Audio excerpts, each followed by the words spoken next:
been a long time. Yeah, it has. Yeah, it's been a month. It's been a minute. We are very sorry. I guess we I'm should. not sorry. I guess we should welcome you to the podcast first, though. Hi. Hi.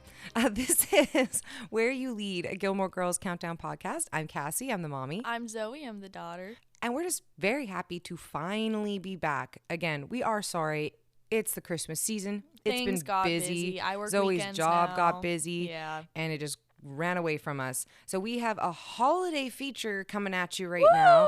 We're gonna Merry Christmas. Merry Christmas. And I think I'll miss this one this year. Merry Christmas. Anyway, simply having A wonderful Christmas night. yes. So welcome to our holiday feature. We have 3 episodes, but we are gonna kind of just go between all of them at once, skim over a few because there was like It's gonna be some great. filler episodes that weren't like didn't have a lot to talk about. Yeah. So we are on episode 12, Double Date, episode 13. Oh, what was it called? Concert Interruptus. Concert Interruptus. And then level. And then level. Wait, what, that was 13? Is this 14 or 15? Episode 14, Donna Reed. This is episode 14. That damn Donna Reed. That damn Donna Reed. Damn Donna. We're going to be kind of grazing, glossing, whatever you want to call it, over all 3 of the episode. Glazing. Is that an appropriate word? No, not for this. Oh no. Anyway, so yeah, welcome. We're going to do a really quick recap on, catch up. On our life. Recap on our whole lives. The very quickly. whole lives. Very quickly. So it all started when I was 3 years old. Oh, dear Lord. And no. How you doing? Work's been good. Yeah. Work's been good. I reached out to my manager because we're starting theater next month, and I wanted to give her my availability ahead of time, but my job was a seasonal position. So I reached out and I asked her, I was like, I don't know if you know yet if you can keep me permanently, but I would really love it if you did. And she gets back and she told me, Yas, queen. Snap, snap, snap, snap, so snap, snap. yeah, right, snap. So I have a permanent position at my job now, which is great, which I knew I would get because I'm awesome.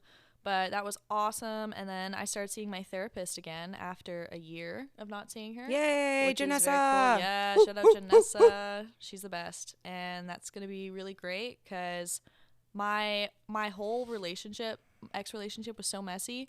And I needed her the whole time. I was like, oh, I need Janessa's help. I do not know what to do. And now that it's over, I especially need her help. So this is going to be very nice to play catch up with her. But yeah, I don't know. Things have been good. I've got my Secret Santa coming up for my best friend, which is very exciting. And everyone already knows the Secret Santa except me. Like, all my friends know who got who. So I'm just going to straight up say it. I got Mika for Secret Santa. And Mika is my closest friend. So I'm very excited. Well, yeah, long-term bestie. Yeah. Yeah, everyone in the friend group is closer with Mika than we are each other. So we've all accepted it.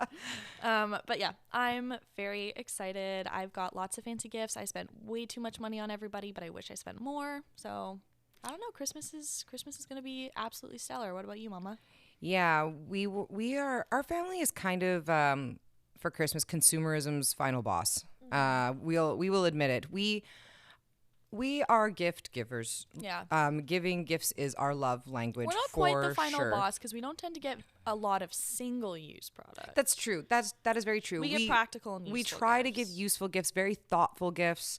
We put a lot of thought into them, but it is something, I think it sadly does stem from a little bit of trauma of like I grew up in a family where one of the parents, I don't know why I'm trying to hide who was, my father. The father. Every time he'd like blow up or there'd be a fight or whatever, he would get us gifts instead of saying sorry. And then he would take them away. No, he never took them away. He would get cars. Oh no, for you I had guys one car taken away. Grandma had the same thing. Oh, anyway. So it became an ongoing joke with me, my mom, and my brother of just like, oh, Dad blew up. What are we going to get out of this also, one? buy Christmas presents at the dollar store the day before. Okay, well, yeah, he did that. But I did used to get nice gifts when he would blow up, like a new cell phone or like the newest iPod Touch back in the day. Whoa. I know. So now I have that iPod Touch. So I think that came from like gifts kind of just came as this like blanket of like comfort or whatever, or like I don't know how to soften the blow. Yeah.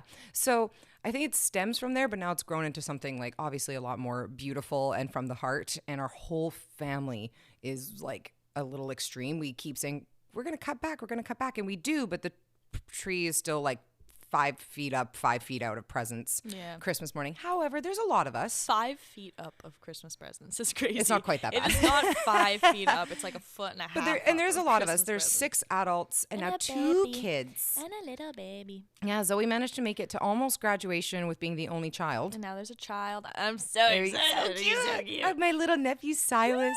He's the cutest. Silas. No, he's not your nephew. He can be. I'm old. Oh my goodness, you are old.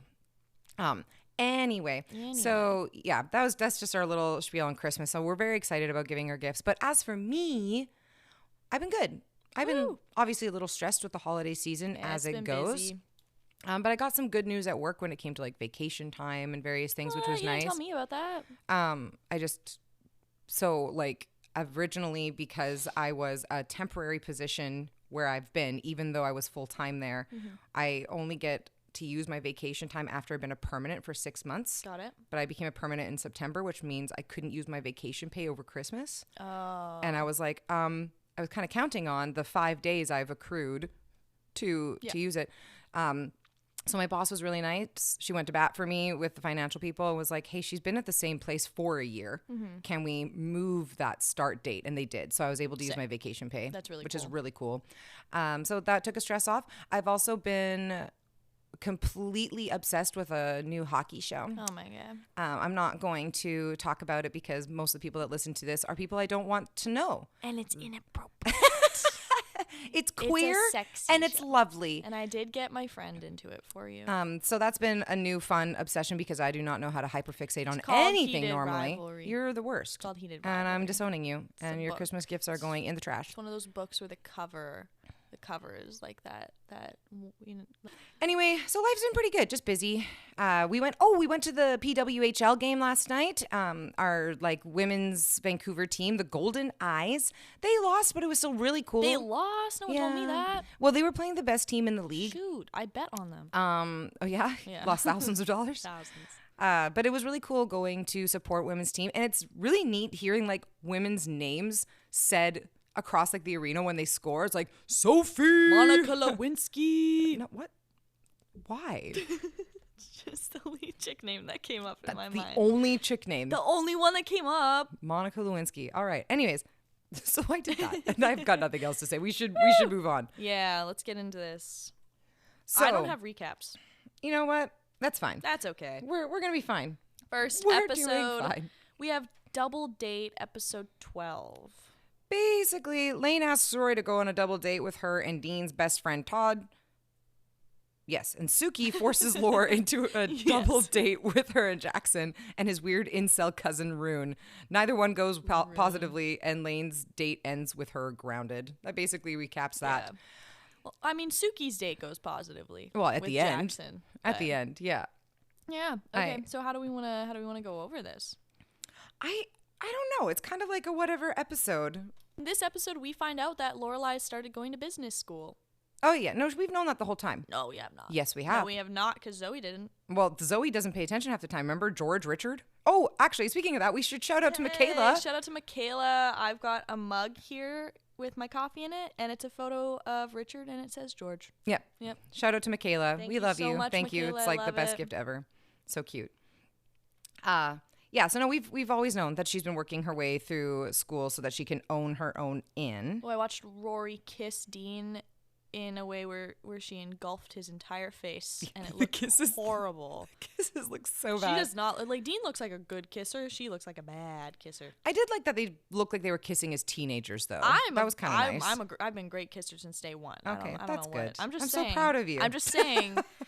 I don't know what kind of teenagers they are, but they're losers. What do you think of the fact that, okay, so Suki had thrown out there that she wanted to go on a date with Jackson, and then weeks had passed. Do you think... Oh, yeah, I was going to say that's super weird. Do you think Suki should have, pushed it more and been like, okay, hey, let's go on this date I suggested? Yes. Or do you think it was up to Jackson at that point to be like, okay, I've now planned this date. Would you be able to come with me? Or both? No, I think sure, both. But if a guy told me we should hang out sometime, let's go get dinner... And I was like, yeah, great, let me know or whatever. And then I didn't hear back from him for a while. I wouldn't just take it upon myself to plan something and invite him. I would think like, okay, he doesn't want it anymore. Like, fair enough. I thought that was super weird. I did make a note about that somewhere, but I don't know where it is. Oh, that's a good story. Oh yeah, how do you ask to go out and then not plan something immediately? That's so awkward and weird. Yeah, that was like my weeks. note for that. I thought it was like a few days, and she's like, "Well, it's been a couple weeks." I'm like, No, that's super strange. She's like, okay, you don't really like. I was gonna him a say lot. it's time. It's not gonna happen. You lost your chance. This is the thing. I get people get really uncomfortable with dating and stuff, but and I've only had the one relationship, but my thing is I find awkwardness can be really cute. Like awkwardness and nervousness is really cute as long as you use it to take action in situations. And for me, that was kind of like my flirting style. If I couldn't be like really forward and cutesy and that whole thing, it was like be so like awkward and lean silly. into the awkward. Yeah, show that you're nervous, but use the nervousness to just word vomit and blurt stuff out and be endearing. It's really, really cute, and it really frustrates me when characters allow their nervousness to just like keep them from taking action in relationships. Like, weeks without talking to this person, I would have immediately reached out like, I really like you, please go on a date with me. I'm so nice, you know.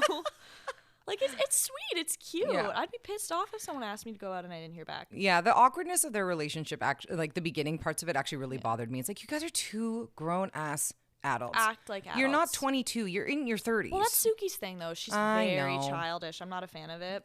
I know, but I adore her. But yeah, I was like, and then she goes and just, how would you feel if Mika just arranged a date for you? I'd be actually really stoked. Okay, so you'd be okay with being kind of like thrown under the bus and being like, hi, yeah, you're going on this date. Yeah, Mika, I don't think is the type of person to like that spontaneously. Like, if I planned that, I think she'd be upset. But with me, it's maybe just because I'm at a point where it's like I want to go on a lot of dates and meet a lot of people. But no, I'd be happy. I wouldn't care, because even if the guy sucks, I'm very good at hyping up my friends with people. I remember when I watched Bridget Jones's Diary years ago. It's my favorite chick flick. In it, they talk about how when you introduce someone to someone else, like, because Bridget's told like, oh, well, when you introduced Colin Firth, that's not his name in the movie, but when you introduce Colin Firth, say his name to a person and then say an accomplishment of his. Yeah, something nice about them. Yeah, then it like they notice and they feel special and all that stuff. Ever since then, I do that with friends. Like, I'm like, oh, this is Mika. Mika is a black coat chef in her culinary class. Like, I really like to do that with people. That's very cute. Thank you. And I think I am very good at steering the conversation in my friends' what's the word? Direction? Yeah, but like in their like what's positive for them, in their benefit, to their benefit. Sure. I don't know, something like that. So I would be great at that. I think Lorelai, because on the date with Suki's focused on herself and talking about herself a lot. And Lorelai, and talking about stuff with Lorelai. And don't get me wrong, Lorelai was good to pull Suki's side and be like, you need to talk to Jackson. You're talking to me too much. But also, I think Lorelai could have done better too. Like, the point of double dates is you help each other be appealing to the partner. You know, you include everyone in the conversation. I agree until it comes to Rune. I would not be talking to that motherfucker. Well, that's at all. Fuck Rune. Like, why is it always the ugliest men that think that they have any right to be rude, degrading, anything towards any woman at all? No offense to the actor, because I'm sure in real life he's actually really sweet. But we're talking about Rune. It's funny that the one negative thing that they could find about Lorelai was her height. Well, yeah, because he's short. Yeah, but it's like, it's the one thing they're like, oh, well, we can't really, like, she's just a tall woman. Yeah, because she's so beautiful. Yeah, we can lead with that. Yeah, short kings. Women like you. Don't be insecure. Also, maybe it's more of like an older person thing. And don't get me, I know there are a lot of insecure guys with their heights and stuff my age too. But I've had like oh, okay, I've had a lot of guys reach out to me since they found out that I've been single, and they've been trying to flirt me up and all this, and I just they're really bad at it. They're so bad. Like, listen to this. I just had a dude because he was like, I can pick you up, I got biceps. And I was like, yeah, sure, buddy, totally. And I was like, no, I'm really tall, you can't. And I was trying to like make him feel lame, but I think he thought it was like a test, like a challenge. And then he was like, well, how tall are you, sweetie? But I tell him my height, and he called me a tall mommy. No. He called me a tall mommy. You're 17 years old. Oh, I know. It doesn't matter. That stuff probably started with me when I was like 13. But mommy? Mommy! I refer to myself as mommy as a joke, but it's not an like I refer to myself sense. as daddy as a joke. Yeah, but it's not, but because like, that's what I try to explain to people. When men like call themselves like daddy, you know, it's because they dominated this. Like they're the man. When I call myself mommy, it's a similar thing. I'm the man. Yeah. I'm the woman. It's not a sexual thing. It's like, yeah, I'm mommy. Yeah. I'm the woman. In my book club, I'm Daddy Cass because I protect the family. Exactly. You're the provider. I protect the family. It's from What Taylor. the fuck was that? That scared me. It's from Taylor Swift, and if you were even all your friends are squealing. They're kicking their feet. Well, now let's get into Rory and Lane's double date. What frustrated me with them? Oh, my mommy has an opinion. I don't have an opinion, but I want to share something. The family.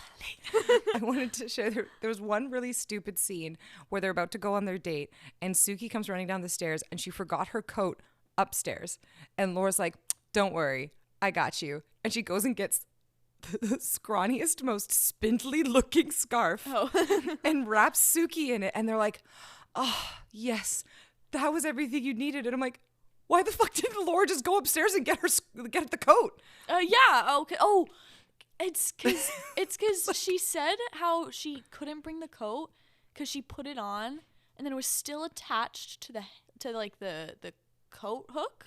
Right? Then she couldn't get it on and she said it started attacking her. Okay, and I do relate to that. So maybe Lorelai just knew it would start attacking her too. Okay, maybe. Because I do relate. Like if my sleeve or anything on me gets caught on a door handle or anything, I become unreasonably violent. No, that scene pissed me off. You're an adult. Pick it up off the coat hanger. No. What are you doing putting it on while it's on the hanger? But yeah, just the way that they looked at the scarf as if it was like this diamond necklace that brought the outfit together, it cracked me up. Okay, sometimes anyways. a scarf is all you need.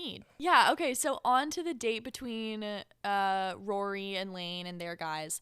Todd, who is Dean's friend that Lane really likes, he's a dud. He doesn't have much to him. He doesn't listen to a lot of music, which I can relate to this on such an insane level. When I had dudes reaching out to me, and still when guys reach out to me, they're so boring. I've had 2 guys, when I ask them what their hobbies are and what they're interested in, if they like movies and TV shows and all that, admit to me that they like to doom scroll on their phone.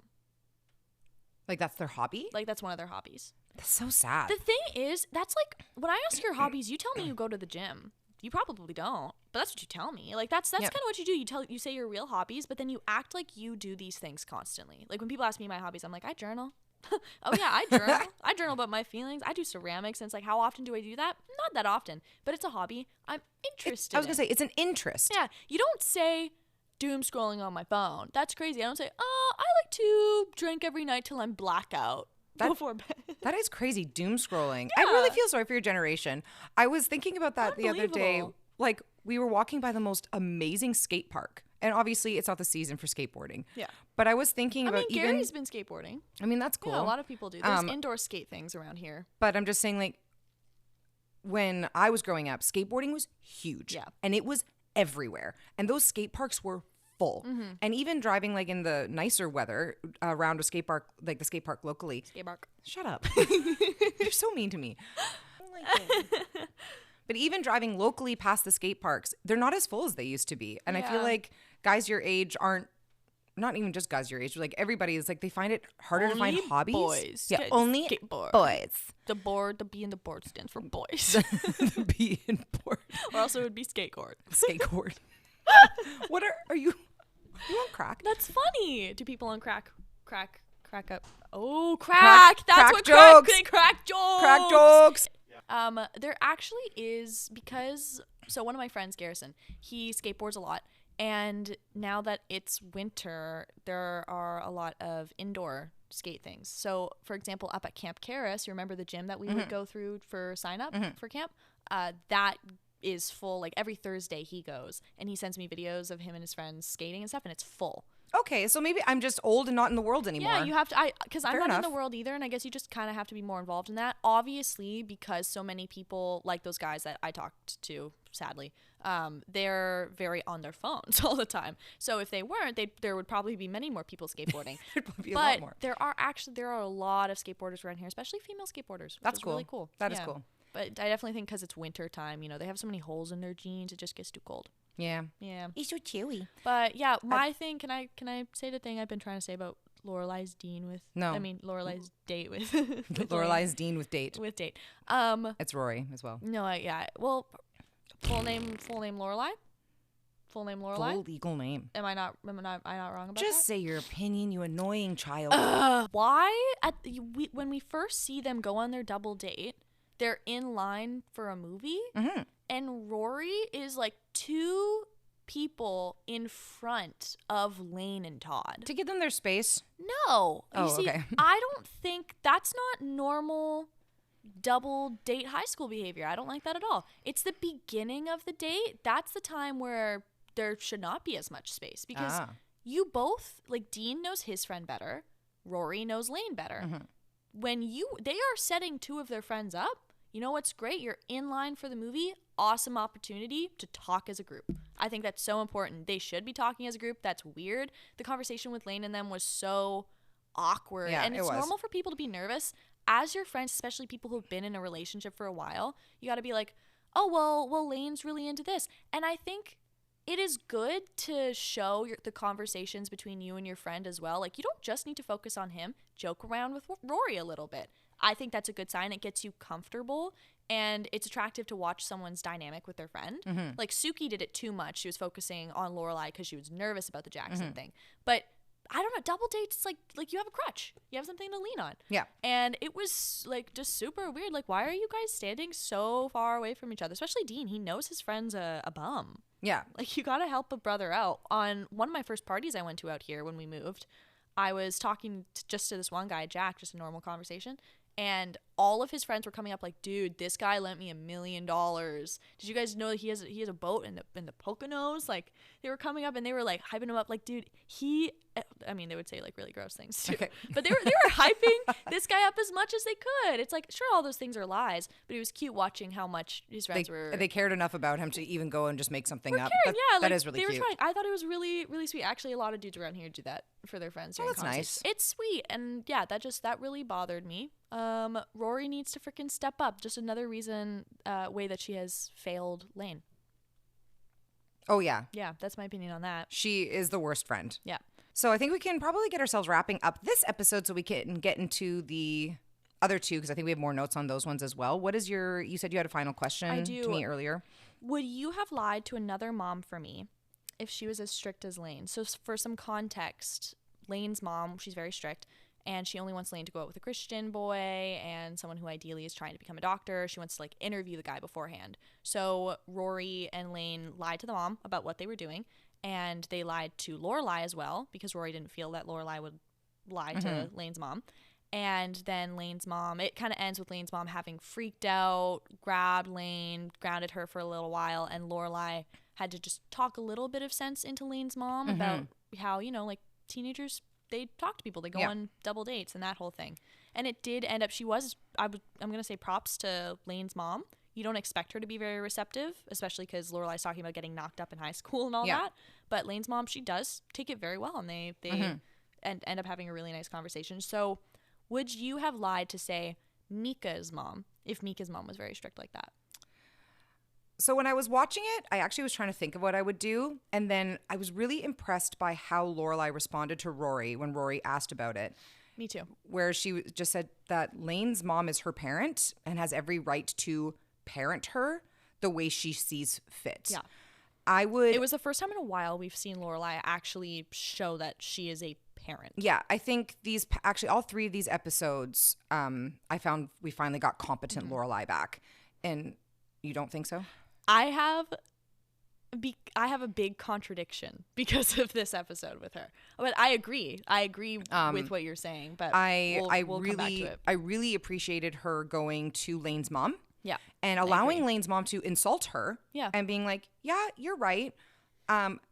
but this, and this. She had really good points. And you can see her hold back a lot in the conversation to meet Lane's mom where she needs to be met. And it takes a lot of bravery to go and confront another parent and your daughter's best friend. And like, skillfully question their parenting without insulting them. While also degrading your own. Yes. Like she did a really good job. Yeah. And so I was really impressed with her approach on that. So once Lorelai said that to Rory, she's like, Lane's mom has every right to parent her the way she wants. I went, that's actually a really valid point.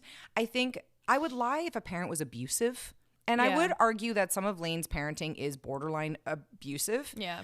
However, I think Laura made a really good point. So I feel like I would probably tell me as little as possible with it still being the truth. Yeah. And then I can be not guilty by like lack of knowledge. No, totally. You know what I mean? It's like, I had no idea. Because I still think that Lane should be able to go out and do those things. Yeah. But yeah, so I don't think I would flat out lie, but I'd be like, I had no clue. Well, at the beginning of the next episode, I have something to relate back to this heavily. So let's give our rating and stuff for this, and let's move on to the next one so I can say my thing. So what do you give this episode out of 5 coffee cups? I gave it 3.5. Yeah, I gave it 3. Yeah, I think I'm good around there. It's just a fun filler episode. Yeah, nothing really important happens. My W in this goes to Lorelai. Yeah, me too. Actually, spoiler alert, all 3 episodes I give my W to Lorelai. That is what I was saying. Yeah. Lorelai comes through. The L goes to Rune, of course. Yeah, huge big fat Rune, L. Ew. But yeah, I think doing tiny whittle L. Yeah, I think doing like an overall W and an overall L. Wow. I don't think I have an overall L because every episode kind of focuses on different characters. I know, but I was just like, who's the worst out of all 3? I don't have one. Oh, okay. I don't have one. But yeah, for me, Lorelai impressed me these 3 episodes. Yeah. She's my W across all 3 of them. So I agree with you. I'm impressed that we are in agreement. Thank you. But do you have a song for this episode? There was a couple. There was a very pretty version of God Only Knows, which is one of the most beautiful songs ever written by the Beach Boys. Are just unmatched pet sounds. Ooh. Oh, yes. So if you're new here and you're not because you're family and we love you guys, we have a playlist that we're putting together on Spotify of songs that we liked from every single episode, and then we can listen to it on our trip and you can listen to it along with us. So it is the Where You Lead podcast playlist. And yeah, I'm adding on that one. And then they mentioned Everlong by Foo Fighters, which is one of my favorite songs. Are we doing acoustic or studio? It depends on my mood, but probably acoustic. Yeah, I would like acoustic. I prefer acoustic. Except back when I was super, super depressed, busing from my school in Langley back home in the winter while it was snowy, I listened to the acoustic version of Everlong on repeat as I would sob. And that happened like for a couple months there. Oh, I'm really sad about that. Yeah, I've got to rebrand what that song means to me. Well, that's one of the beautiful things about music is being able to do that. Shout out frickin' Foo Fighters. Foo Fighters. Foo Fighters. All right, episode 13. Who wants to hear my impression of that guy? No, that guy. It's so good. Only if you get his name right. I was Nicolas Cage. No. Christopher Walken. Okay, there you go. Oh, okay. Can you do an impression so that I can know what to go off of? Her impressions are really good. Do an impression. No, of Christopher now I Walken. feel like I'm under. Come on. I got a fever, and the only prescription is some more cowbell. Yeah, cowbell. Okay. What's the deal? What are you fucking Jerry Seinfeld? With their plain food. No, mine was already bad, and you just took it to a whole new level. You don't have to be embarrassed. I'm humiliated for you on your behalf and mine. Oh, you remember that movie where he plays the dad in the bunker? What? There was a movie I saw on cable one time when I was a kid, back when people in our family had cable. Those people are probably dead now. Oh my God. But it was his family thought it was like the apocalypse, like they thought like the bomb went off or whatever, so they build this great bunker underground, but it turns out like society just kept on moving. It was never actually what they thought it was. So they're like underground and they're like, well, son, you gotta like get sent up, like we've been under here for years and Christopher Walken's the dad, and then they send up the son. Do you remember who the son is? No, but it was someone notable. I'm almost certain that you're talking about the movie with Brendan Fraser. Is it? Yes, it is. Okay, I was thinking Brendan Fraser, but I wasn't sure. I loved that movie. I don't remember it. I know no one talks about that, but he comes up all dressed up, and people think he's like an alien or something. Yeah, and he thinks these people are like aliens because he's like, "What is this society?" Like, well, yeah, he walks by crazy. like the one black woman and says like, "Oh look, a bad thing." Yeah, a bad thing. Look, something you can't say. And she's like, "Excuse me." Yeah. Oh, I love Brendan Fraser. Oh, me too. Okay, we need to focus. We Anyway, got 3 episodes. So okay. Concertus Interruptus. So in this episode, I'm gonna let my mom take over. Oh, okay. Do you have a recap written down? I don't, but it's okay. like Let mommy try to do it. Okay, concert interruptus. So basically, Suki gets tickets to see the Bangles. Really, really good tickets. I don't think they're in the pit necessarily, but like they're close to on the ground. Mm-hmm. And she presents them to Rory and Lorelai, and they get so excited. And Rory really wanted to take Lane, but what ends up happening is Lane kind of gets busted, isn't really able to lie to her mom, isn't able to go. Excuse me. So Rory has a group project that she's doing with Paris and 2 of Paris's, excuse my language, fuck-ass friends. Fuck-ass friends. And Lorelai's like, well, this would be a good bonding opportunity. I want Rory to look good with her classmates because Lorelai has really fucked that up. And she invites these classmates in Paris to go with Rory, gives Rory and them the good tickets that they had. So poor Suki. Poor Suki. They have so to. mad. They take like the most nosebleeds of the nosebleed seats in order to still get to go to the concert. And what ends up happening is at the concert, because these friends are fuck ass, they meet 2 like old dudes right behind them, and they're like, hey, we're gonna go to a party. And they leave halfway through the concert to go to these guys' parties in their apartment somewhere in New York. This is not in where they live. This is New York. And it's the friend's apartment. Is it? Yeah. What? Yeah, because it's all filmed in the same studio. No, it is not. It is, yeah. Pull it up. I want to see. I looked it up. Yeah, I want to see. I'm not going to pull it up right this second. But yeah, it's the friend's apartment. Okay, I believe you. Even the outside shot.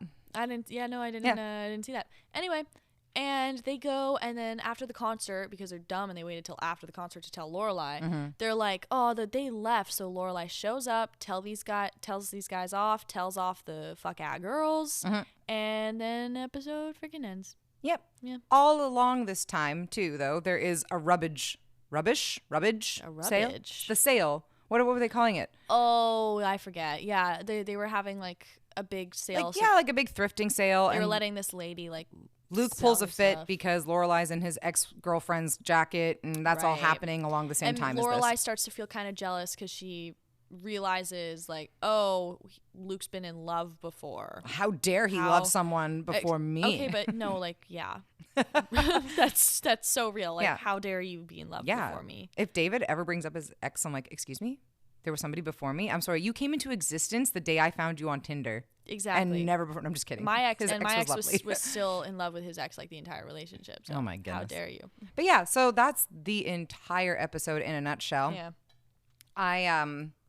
Yeah, do you want to take this off somewhere? Yes, I freaking do. I want to take it off everywhere. Oh, gross. Let's see. Slut. Okay, so I want to give this song of the episode right now because the episode's centered around the freaking Bangles. We love the Bangles. So many Bangles. I picked Manic Monday. That's by the Bangles, right? Yes. And I picked Walk Like an Egyptian. Yeah, both great songs. I love the Bangles. I want to put like one of their ballads in there as well. But fun fact, Manic Monday was written by Prince.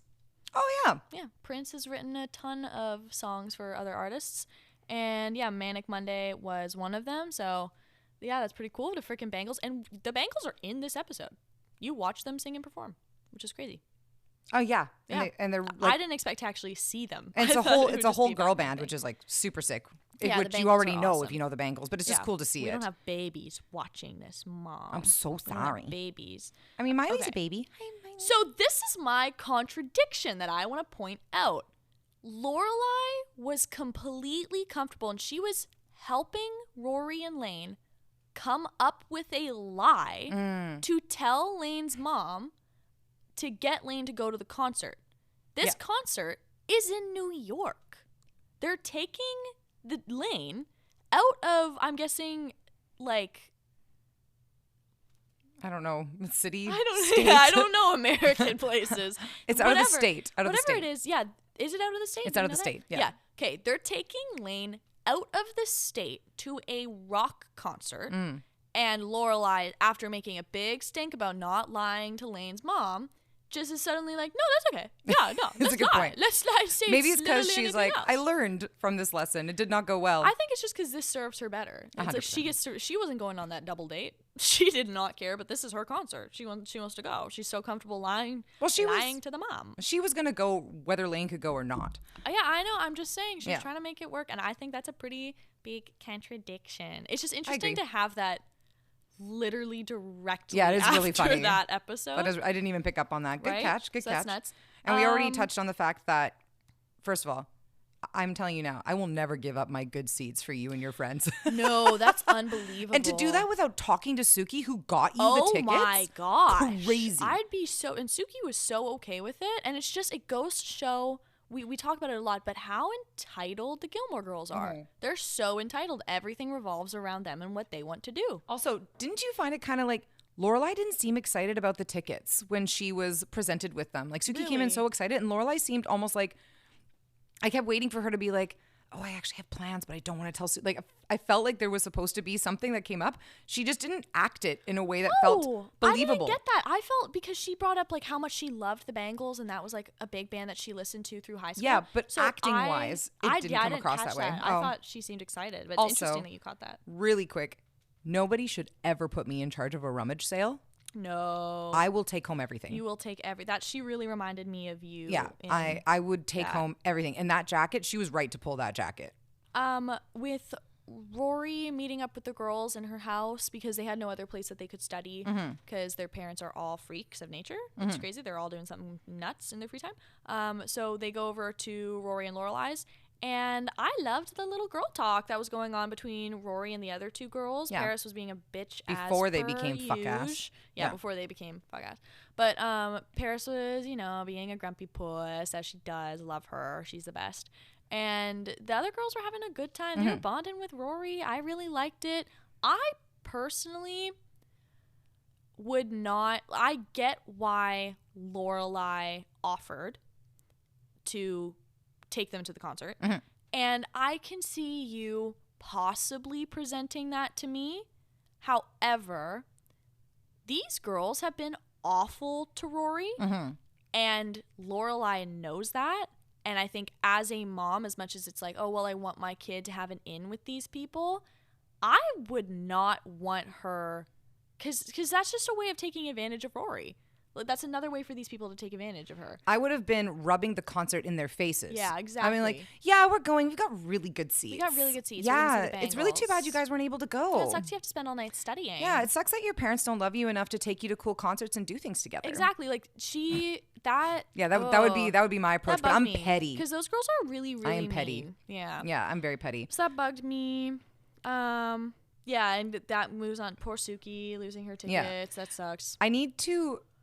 We find out that Rory and Dean have only been dating a month. Right. Yeah. I thought it had been a few months. What? Yeah. No. I'm like, oh. Because the seasons haven't changed much. I guess you're right. It's because we're breaking the episodes up, and I'm like, they've been together forever. Oh, only a month. Yeah. We did, however, also get confirmation. Lorelai is 32, Rory's 16. Yeah. Like, it was confirmed with mouth words. With mouth words. I think you feel they've been dating so long because it's taken us so long to get through these episodes. That's what I just said, basically. Oh, is that what you just said? Basically. Basically. Fun fact. So we're at the concert. The girls are flirting. They go to the party with those creepy guys. Pardon me. The one guy is actually semi-famous. The tall one? They were both pretty tall. The tall, darker-haired one, the handsome one, he's been Superman. Okay, yeah. He's played Superman in something. I can't remember what it was. And he's Adam. The TV show? No, I don't. Is it in Supergirl, maybe? Anyways, that makes sense. I loved Supergirl growing up, dude. He also played Adam in the Arrowverse, so, like the TV show Arrow. No. But he's semi-famous, huh? Yeah, he actually is in, like, quite a lot of things. That's cool. And so I just was like, oh. He does look like a little baby. I, even a little bit before that, where are my notes? It was so cute watching Lorelai and Suki giggle over how bad their seats were. Yeah, they were just like little girls. They were just little girls. I thought that was really cute.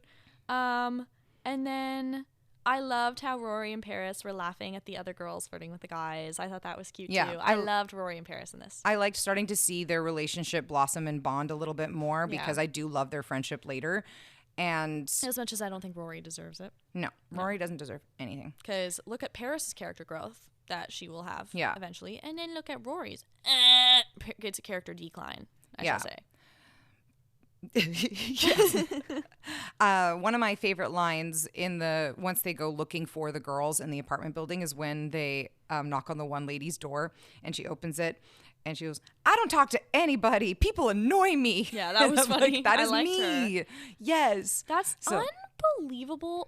So if two teenage girls that I was with went to not only would I physically hold them from going if I could, because that's terrifying.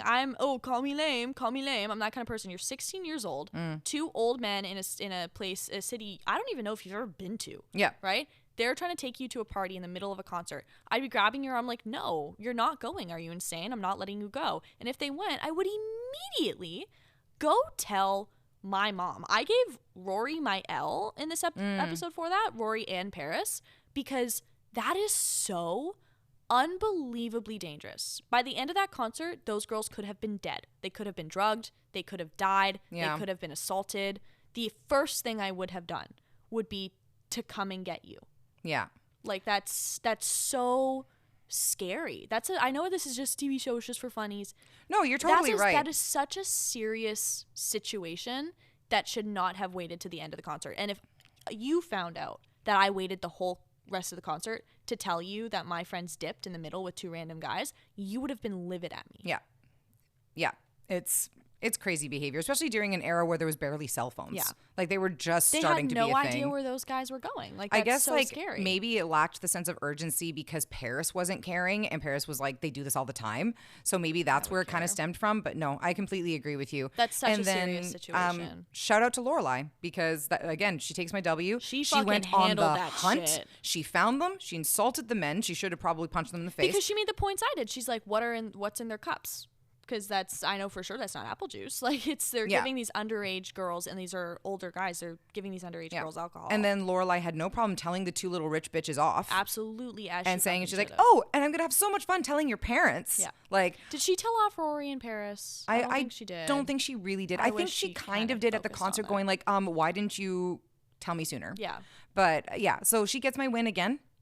Because I really feel like she handled that like a boss. Yeah, she gets an W for that. And my heart felt for Paris, who was like, I don't know if my parents would come hunting for me.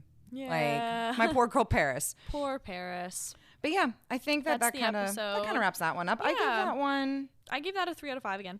I'm going to give it a 3.5. Yeah. Just because, I don't know, it's the Bengals. Best fit, Lorelai's leopard print cowboy hat outfit. That's what I said. Dean's ex's thing. I'm like, that's such a you outfit. Not Dean, Luke. Oh, Luke, yeah. But that'd yeah, be weird if she was I saw that. I'm like, Dean's how is ex's this thing. outfit not as iconic as the booty shorts and pink top? Because Our most this famous is TikTok. Amazing. Yeah. Like, I loved that outfit. I thought it was funny. So yeah, and now we're on to episode 14. That damn Donna Reed. The episode starts off with Lorelai and Rory. They are watching an old Donna Reed sitcom. It's black and white, and she's like the typical housewife, cooking, cleaning, submitting to the man, all of that stuff. They're joking about it and insulting To the man. And Dean reveals that he actually thinks it's kind of sweet, and they're just giving him weird eyes about it. And Rory and Dean end up getting into like a kind of mini argument about it a little bit later on in the episode.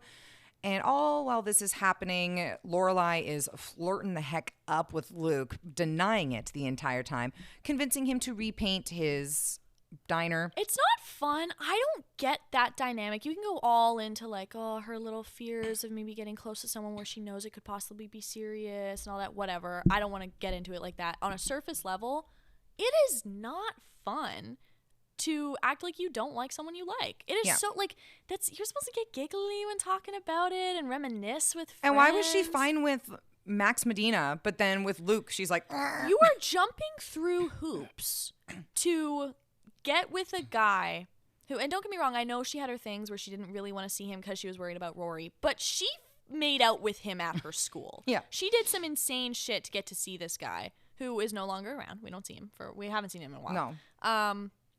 But yeah, Luke, it's so easy. You see him every single day. You know Rory loves him. You know he shows up for you guys. Your mom likes him, even though he's a bum. So that's saying a lot.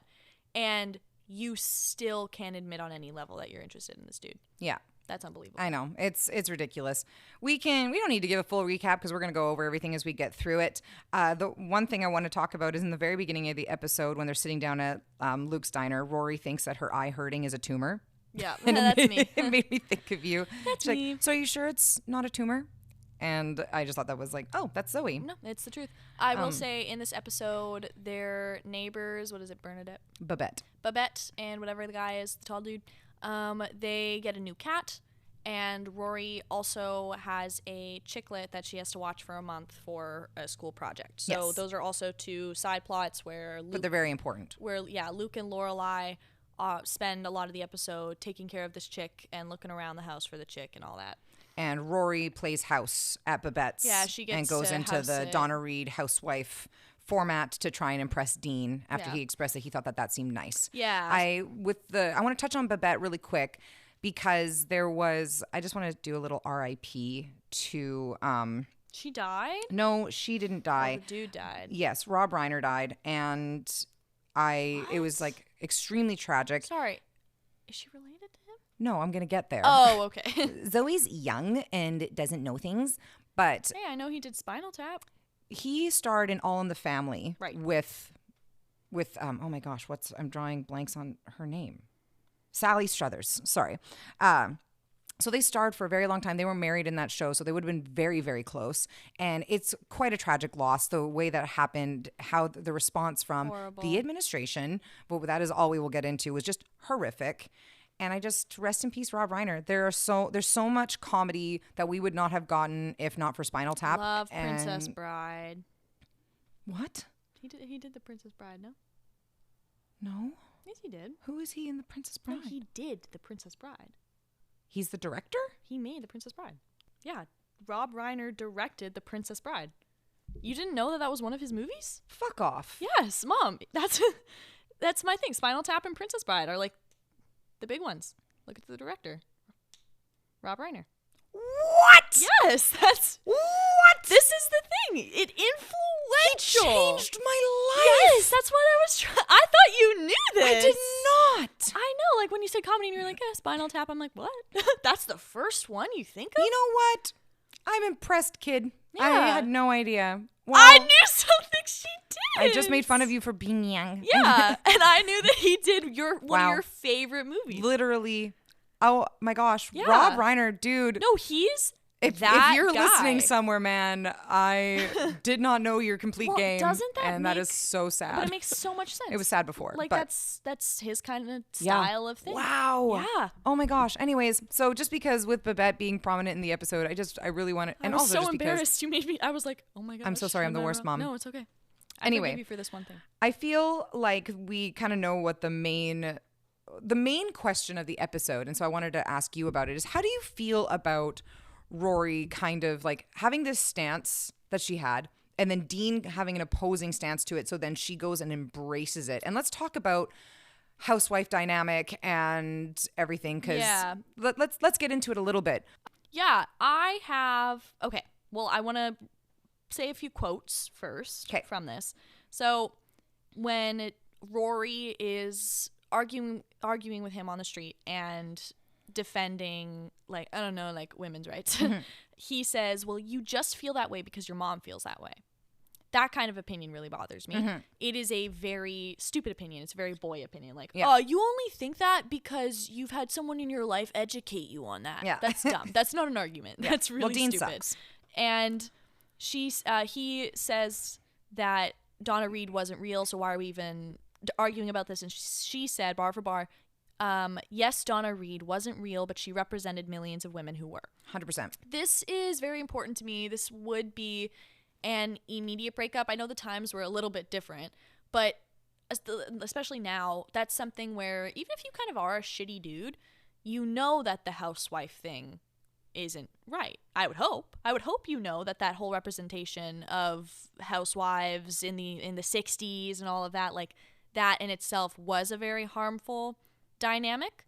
That is a well-known thing. Yes. So it surprises me that he had, especially with him being so like such a reader, you know, they bond over a lot of the same classical literature and stuff. You would think that he would have a better understanding of women's suffering because she put him on a lot of books that centered around that. Yeah. They've talked about that in past episodes. So that was surprising to me. I want to throw in, I saw his point a little bit when he talks about like his mom makes dinner for them every single night, and he has grown up with that. She makes it for his dad, and he's loved seeing that dynamic. I want us to also be very clear that I support a woman's right to stay home and be the housewife and take care of the kids. Yep. Stay-at-home mom, stay-at-home wife, that. full-time job, all in itself. And if that is what you have come up with, that's the point of feminism, is you have the right to do that. It's not forced upon you. You've chosen it. That's the difference from back then. They didn't get to choose. They didn't have credit cards. They weren't allowed to vote. They weren't allowed to buy a house. Their only option was to take care of the kids and cook meals, make sure their makeup was done before their husbands got out of bed. Yeah. Like when I watched Marvelous I Mrs. knew Maisel, you were gonna bring that up. Yeah. that whole scene where she has to get fully done up before he even wakes up. Yeah. Like that was forced upon women. So that's the difference now. So I just wanted to make very clear that I support a woman's right to stay at home, and I think that that's awesome. And honestly, if I could stay home, I would stay home. But it was the dynamic of they had no choice, and yeah. And my thing with that is I've had my time being with a dude who didn't take situations like this and like political views and stuff seriously. Like he wasn't passionate about it. I won't do that again. Yeah. Dean, yes, the argument of like, okay, but my mom enjoys doing this for us is like, okay, but that lacks critical thinking skills because, and that's a very male thing to do, pull from personal experience and have that be the reality of all situations. Like, oh, but my mom likes doing this, which means it's okay. He is arguing for, and that's the thing, men like to do this. They make an opinion and it's not necessarily wrong, but someone will say, okay, but it's not like that for everyone. And then that's when the men start to argue. And that doesn't make sense to me because it's us saying you're not wrong. Same thing with like men's mental health awareness and all this stuff. And, oh, well, men suffer too. And it's like, yes, no one is telling you that that's untrue. We're just telling you it's not like that in every situation or it affects everybody differently. And it's because men like to argue, right? So I don't appreciate the way he approaches the situation. And it sucks because Rory doing the Donna Reed thing, dressing up, cooking him dinner, that didn't need to be a bad thing. That's a really fun thing. I know in my relationship, I loved, like, there were many times where we'd hang out and I would make him food and I'd set everything up and I'd make it cutesy. I love doing that. It's so nice to care for your partner. To take care of the people you're with. It's beautiful. It's a great thing, especially over food. I think food's one of the most intimate things you can share with somebody. So, especially having the house alone to yourself, that's amazing. But because he had that opinion and he refused to hear her side of things and made her feel bad, like, why are you arguing with me? You know, like making her feel like she's argumentative and she's stubborn and all that. Your thoughts are only because of your mom's thoughts. Exactly. You don't have your own thoughts. You're not seeing things from my perspective.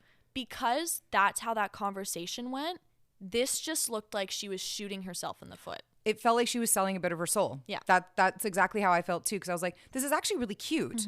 But because of where it stemmed from, and he never once came back and was just like, okay, I see what you're saying. Yeah.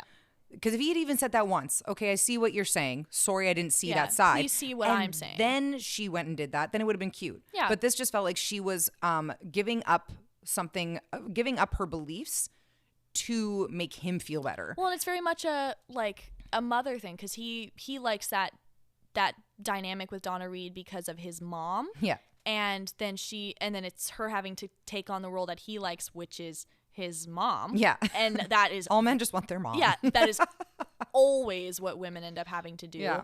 I think, in my experience, it's when you argue with someone you love, especially a man, right? In these situations, you are made, because they make you feel stubborn. Like, oh, well, why are you arguing about this? Why is this being made a big deal? So then you feel so shitty and you feel that you have to like bend over backwards to make up for it, to make up for your poor behavior, because you're the problem. You caused the argument. Things were perfectly fine if you hadn't started an argument out of thin air.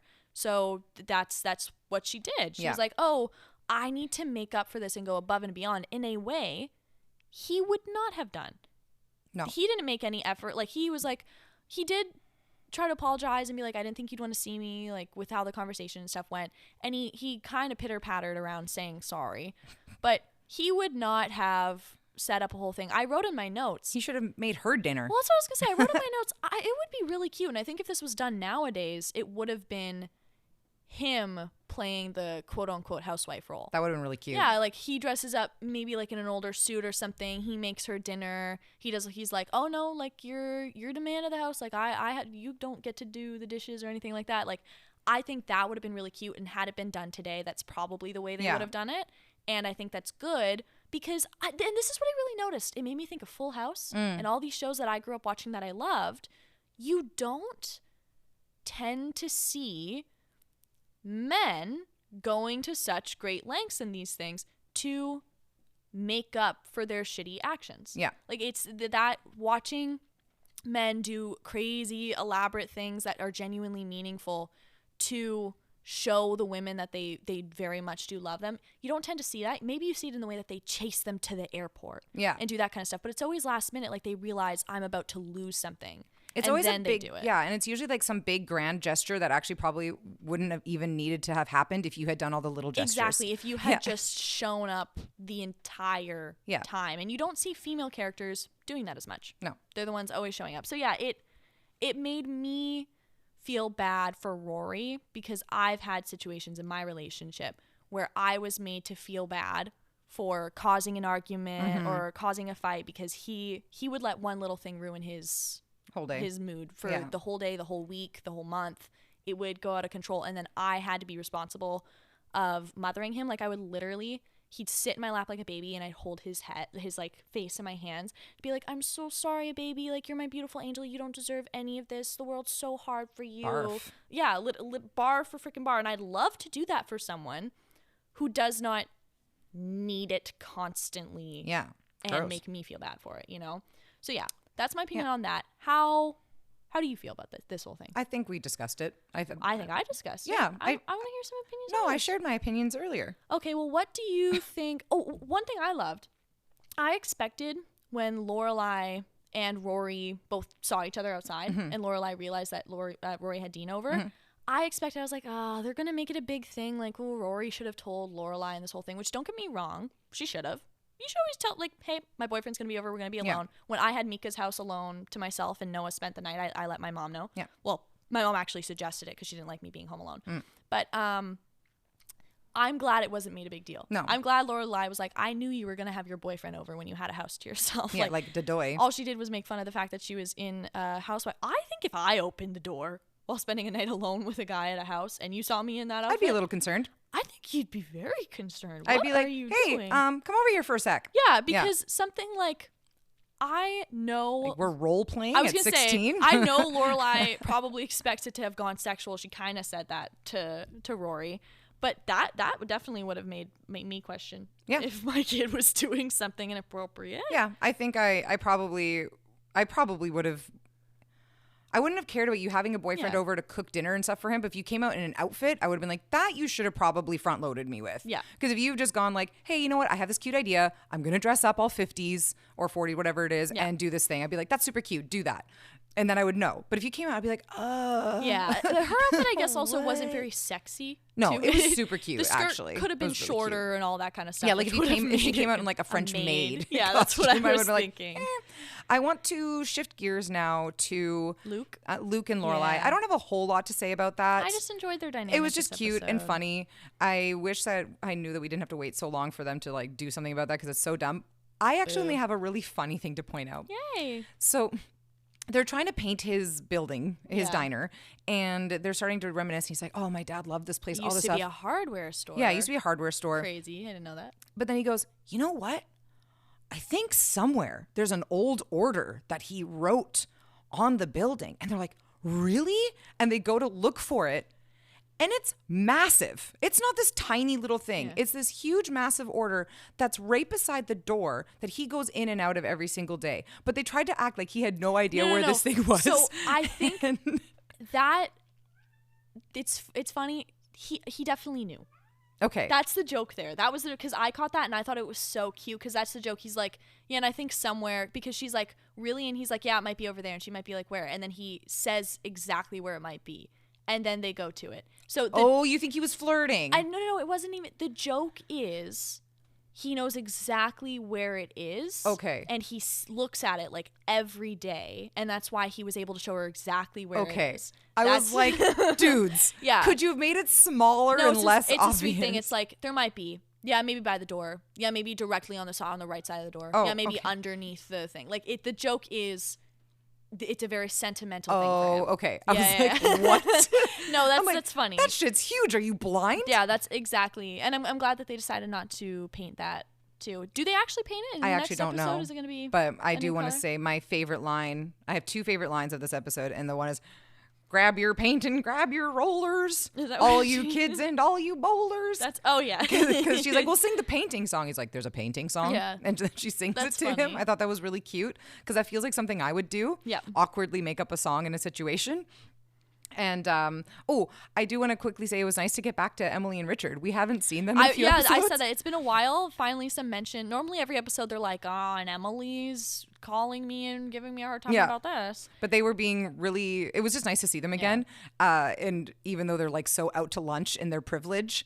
I liked their... It was cute. It was so funny, the way that it was acted. And that's my second favorite line is because they finally got their like house in...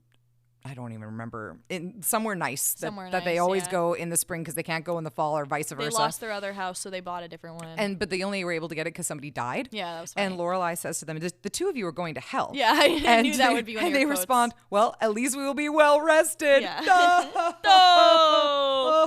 Yeah, I wrote that because I knew that you were gonna write that. Oh, it just cracked me up.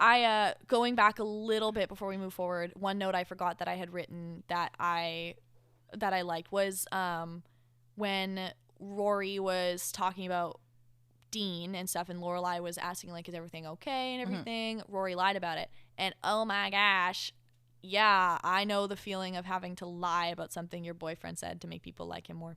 And I think everyone can kind of relate. A lot of people can relate to that. Yeah, all of my friends can relate to that. The stuff now that we're all single, we're able to discuss the things that our boyfriends put us through and things that we didn't realize at the time we'll realize while hanging out together, and we talk about it and we're all horrified because we're like, yo, you definitely lied to me about what he said during that situation. That was not what you shared with the class. Guys, if you find yourself having to lie, maybe don't be with that person, you know? Yeah, if you have to lie for them, they're probably not for you, babes. And you want to know what's nice? He has to lie in order to make me look bad. So we're nearing the end of the episode. Before we have a conversation about Lorelai's conversation with Emily and then seeing the sperm donor at the end. Yikes. I have a couple notes of just things that I thought were really funny. One, we have, I think, the first appearance of, what is it? The town troubadour, who is an artist in real life. Grant Lee Phillips. Yeah, he's great. So he does take my song of the episode. Yes, Beautiful Dreamers. Yeah, Beautiful Dreamers. That was mine too. Great song. Love that. And it's very much my style of music. So that's nice. Earlier in the episode, one funny thing that happened was they named the chick Stella. And when she goes missing, Laura's like, Stella! I thought that was really funny. I like that a lot.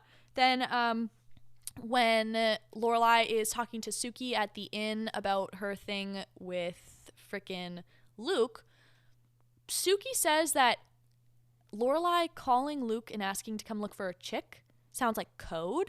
I do not agree. It's definitely one of those things where it's like, oh, she could call anybody, but she called me, so she's special. She wants to see more of me. But Lorelai's cuckoo, and Luke knows that. She always has some kind of disaster going on in her life that she needs help with. Of course there's a chick missing in her house. Like, if I were him, I would believe that immediately. Yeah. That does not sound like code for anything. That's nuts. Yeah. I see what she was saying, because That is a thing, that, especially in like TV shows and stereotypes and dating and things like that. It's like, well, you make up an excuse for them to come over because apparently we're not adults and we can't just tell somebody, hey, come over so we can hang out and maybe bang. Yeah. But I don't think that made sense in this case It didn't at all. apply. Also, Luke is not a creep. No. And I don't think he would ever assume, especially since they haven't been on a date. He can barely openly flirt with her. Yeah, I do not think that he would assume going to Lorelai's house because she asked him for a favor meant he was going to get sex. In fact, I think if he showed up and Lorelai tried to put moves on him, I think he'd leave. I think he'd stop her. I think he wouldn't show up in the first place if he thought that was I think he would be too much of a gentleman to sleep with her without taking her out on a proper date and doing things first. He's too progressive in that way. I also just think he's very shut off. There's also that. I don't think he would do that even. But he respects her too much. He wouldn't just go over and sleep with her. But another thing is fuck Suki. For making... Michelle asks for a very specific meal with egg whites and all of that. And the thing is, if you're like a real chef, sure, like you want to make things tasty and all that, but following dietary restrictions 100%. And what people need, like it's a way of showing off like, ooh, I can make something good that fits this person's diet. Yeah, and like if I can take this yucky diet and make you something awesome, then I'm a good chef. Will. And she makes him a completely different thing with all of the things he told her he doesn't eat. Like he doesn't eat meat or like doesn't want to eat meat. And then right after he straight up fat shamed her. Because he says like, but I cannot eat that. I'll look like her. I know he does. I don't know. I think he was fat shaming Lorelai because she was mowing down on the. He was talking to Lorelai, and when he said I'll look like her, he looked at Suki. So I terrible. Don't think so. Oh my god, that's really bad. And then freaking. Oh yeah, and then can we move on to the conversation with her and Emily? Sure. Yeah, so they're with Emily at the end. They're kind of catching up and everything. We finally see the grandparents after a while, and they say the whole thing like, "You're going to hell." Yeah. And they're talking about going on a trip there, and Rory's like, "Can we go? Like, I'd love to go on a trip." And Lorelai says, "We'll see how much Valium Mommy can steal from Suki," which I thought was funny too. I thought that was silly. Also, Suki, why do you have Valium? Suki, that's something don't you remember Suki had like that entire kit of drugs? Yeah, but Valium's something you get after you get like dental work done. Like Mason has one pill left from after getting Valium? She got Valium for her jaw surgery. That's crazy. She got 2 pills and she only used one, so she saved the other one. Well, keep that safe. She's not going to use it, but it's funny to like say you have it. And yeah, I don't know if it was easier to get back in the day. Is Valium easy to get? I don't know. I know that Dave Mustaine's arm went numb and it almost went paralyzed after he took Valium. Only thing I know about Valium is they doped up my poor Britney Spears on it for 14 years. My girl Britney. Probably good the first year. Britney after alone. that. Yeah. Yeah. And then she has the conversation with Emily. And Emily, this is where she says the famous line about Luke, where she says, he's the lead male character in every story you tell. And I love that. Yeah. I think that's really great. And as like Emily, you'd expect her to not like Luke, but she's very supportive and probably the only person pushing it, because she says like, and what are you thinking? But she says he's the lead male in every story you tell. She's saying like, why not pursue this? He clearly likes you. She said the same thing in the hospital when they were talking back in the old episode. I got the impression after Lorelai finally acknowledged it that Emily was not okay with it. No, like that's I think she just she was like she was saying, "What are you thinking? Like you're gonna end up with some guy that runs a diner." That was the impression I got. She didn't say anything with the diner, and I felt like it's just the typical, like she kind of needs to belittle Lorelai with everything, but because she made it clear that she was a fan of Luke at the hospital, I think that this conversation, like it is a. Like, well, what are you thinking? But I think Emily knows that she's not going to get with this big successful guy. Like that's not in the cards for Lorelai, and she doesn't interact with men like that on a daily basis. True. She really liked Luke. Yeah, I know she liked Luke, but I don't know if I interpreted that the same way. I saw it as a special thing. And then the worst thing happens. Yeah, you want to explain what happened to end off the episode. The worst thing happens. And he gets my L, and he was in the episode for 5 seconds, and he's going to get my L until he's not there ever again. Because Dean got my L. No, I just hate Christopher. In this for being a Christopher, sperm donor, douchebag McGee. Scary. Shows up on a motorcycle. I forgot. Yeah, okay. You say your thing and then. Are you good? Kirk appearance. Oh, yes. We briefly had a Kirk We forgot to appearance. say Kirk showed up. Okay. Anyways, Yeah. Christopher shows up. The way he shows up is getting off a bike and going, "Hey, take off your top." Like, I know it was kind of trying to be funny because they don't know it's him, but his daughter's standing right there. Yeah, I that's don't know. weird. I thought it was weird. No, that's weird. It's also like you're not with this woman anymore. No. You don't need to make jokes like And that. she doesn't like you, and you've No. been a shitty dad. Like, what? Shitty Anyway, so he shows up, and that ends the episode with On a motorcycle, how old are you? Yeah. Motorcycles are acceptable to drive when you're super young and then when you're super old. If you're in your 30s, get off that motorcycle. yeah. I don't appreciate that.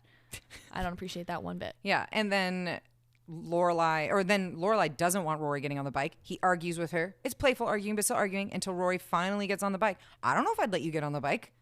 I'd get on that bike, girl. I don't know my if birth dad. I don't know if he's a good driver. I'd need to know first. I don't know. I hate Well, Christopher. by the sounds of it, because she knows a lot about motorcycles, right? Like she was able to say Oh, the that's exact right. kind it was. Clearly, that's something they bonded over. Okay, Clearly, you're they right. both have Fine, I'll let fascination- you get on the so stupid it's like, motorcycle. Yeah, he's clearly had that problem. Oh no, he's had that motorcycle since high school because that's why she's so passionate about Rory not getting on Dean's bike.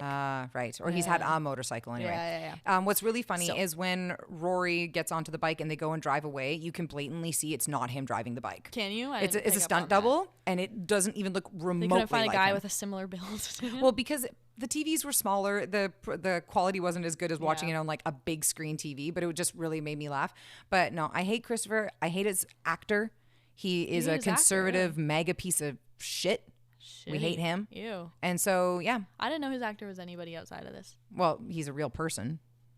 He's not like just made up for the. Well, I didn't think he was in anything notable. He's not, but he Then how do you know he's mega? because he is a man with a microphone. Stop giving men microphones. Stop selling it. You should need Stop letting them have podcasts. a license to own a microphone. Yeah, just the same way you should need one to get a gun. And well, I mean, even there are dudes in my school who have their gun licenses. It's crazy. Yeah. I don't think we need to be doing that. No, I don't think so. No, I don't But- think you need to be taking so your that's kid it. hunting. Christopher shows up. We know that we're gonna have probably some more stressful episodes coming up with him in them, With and we're gonna stupid dive guy. into. We're probably I gonna. don't want the serious episodes. I want the sillies. We just had 3 sillies. I know, and I liked them a Yeah, lot. they were fun. Yeah. Yeah, guys, we just went through 3 Wait, episodes. hold on. What's your Oh, rating? We didn't give her a rating. I know. I gave this 2 out of 5 coffee cups. 2 out of 5. It wasn't one of those. Wasn't one of those special ones. I don't know. I guess Maybe a 3. definitely won't go as low as 2. It was Yeah, probably. it's not a bad one. It's just like, man. I liked it more than some of the other ones, and those got higher ratings. I think the other I ones. liked the flirting with Luke and Lorelai. Yeah, that was nice. It just like wasn't anything special. For Nothing me. less than a I 3 didn't from like me. the housewife concept. Nothing less than a 3 from me. Okay. Yeah. Well, Yeah. I think I think it teaches young girls a bad message. I agree. So that's why it gets a 2 out of 5. The other ones didn't teach a bad message. Sure. Yeah. But yeah. Well, we are coming into Christmas next. We will Yeah, not be. Merry Christmas. We are going to try our darndest to do better at getting these episodes out weekly again. Yeah. We are hoping to put out one more before we say goodbye to the new year. Woo! But this is definitely our holiday wrap up. Holiday hootie wuddy. Holiday hootie wuddy. We are heading. We are heading to my mom's for Christmas. Woo!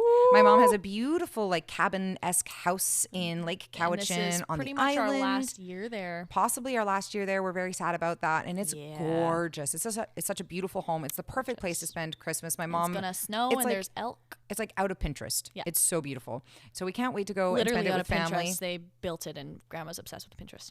Yes, Yeah. and she did a great job She did a designing it. wonderful She job. always criticizes what she does, but And there's a it's freaking gorgeous. Maine Coon kitty that they have. I'm Yes. so excited to see her. And their house is always like surrounded by elk and bears, and it's Yeah. just And there's a hot the tub. best. There's a So- freaking hot tub. So that's where we're heading, and we're gonna do Christmas Eve is gonna actually be our Christmas dinner, so Yep. that on Christmas We Day always we do can just that. do appetizers and stuff. Yeah, we just lays about.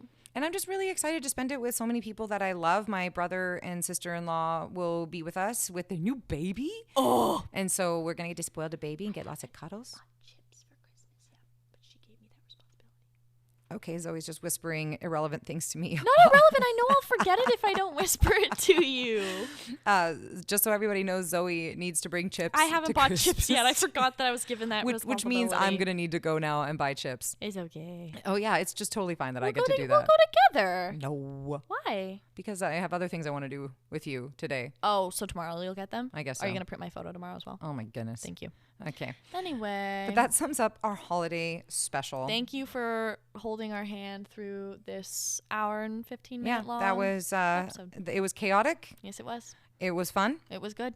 And I've missed doing them. Yeah. We normally take this long to do one, so I Yeah. can't believe we got through 3. Good Yeah. for us. High five. Go us, like, dab that.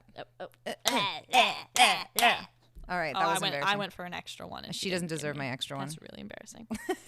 I'll give you an extra one. Everybody, I hope you have the merriest of Christmases or the Yeah, happiest of the holidays, happiest of frickin' however holidays. you Happy celebrate them. Hanukkah. I hope you're surrounded by people you love. Do people around here do Hanukkah? I'm sure there's Jewish people. Do Jewish people exist? Is the Okay. question. Anyway, as I was trying to say, I hope you have the happiest of holidays, however you celebrate them. If you're Absolutely. surrounded by people you love, amazing. If you prefer not to see people, Also good. also amazing. Get out of your comfort zone a little bit. Go see some people. Yeah, Go see Santa. Sit on his lap. don't do that. What? Why? It's weird. That's not weird. Keep the magic alive. I do agree with that. I'm a big supporter of keeping that Of childhood Santa magic Claus. alive, even as an adult. Santa Our Claus house is is number one fully. fan. Do you ever not talk over me? I like to riff. I make jokes while you talk. Oh my goodness. I'm sorry. Okay. I'm a firm believer in keeping that Christmas magic alive, even as an adult. Our house is decorated top to bottom. We watch all the Christmas movies. Actually, if you're tuning in and you share comments on our things, which I think only 5 of you do, please share your favorite Christmas movie. We have so many. We have a list of like 20 that we need to get through every single year. So share your favorite Christmas movie. Listen to your favorite Christmas songs because it does go by way too fast. And yeah, just thanks so much. Zoe's sitting here pouting now because I asked her not to talk over me for 5 seconds. It's called riffing. Full pout. It's funny. Full pout right yeah, now. I'm upset. Okay. I'm betrayed. You will get over it. Whatever. All right. Goodbye, everybody. We love you lots. and Merry Christmas. And you know what? I guess I love you too. And you have to say the end episode thing. I know I'm going to. Okay, I guess I love you too sometimes. Yeah, once in a while, whatever. Whatever. Zoe, you are the Rory to my Lorelai. Yeah, I guess you're You didn't even get the name I for guess you're it. Goodbye, everybody. I love you. Bye.